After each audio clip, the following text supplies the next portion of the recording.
Hey everyone, in this video I'll show you how to link to another page on Wix in just a few quick steps. I'll be working in the Wix editor. First, click the element you want to link. This could be a text box, a button, or an image, whichever one you want to make clickable. If you're using text, highlight the specific words or phrase you want to turn into the link. Once you've selected your element, you'll see a formatting toolbar appear at the top for text, or a settings panel on the right side if you're working with a button or image. Next, open the link panel. Look for the link icon, it's a chain link symbol. For text elements, you'll find it in the formatting toolbar.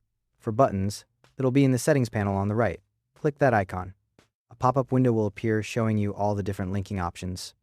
Now, in that pop-up, select Page as your link type. You'll see this option on the left side of the panel. Click on Page. Once you do that, a drop-down menu will appear listing all the pages currently on your Wix website. You'll also see other linking options here like web address, email, and phone, but just focus on the page option for this. From the drop-down, choose which page you want to link to. Click on the page name from the list. Once you select it, the page name will be displayed in the panel showing your choice.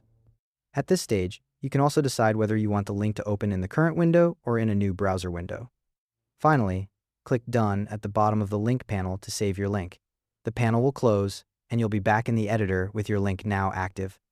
Quick note, links don't actually work inside the editor itself. To test your link, either use preview mode or publish your site and click it from there. Also, if you want to change whether a link opens in a new window, you can go back into the link panel at any time and adjust that setting. And that's how it's done. Thanks for watching. See you in the next one.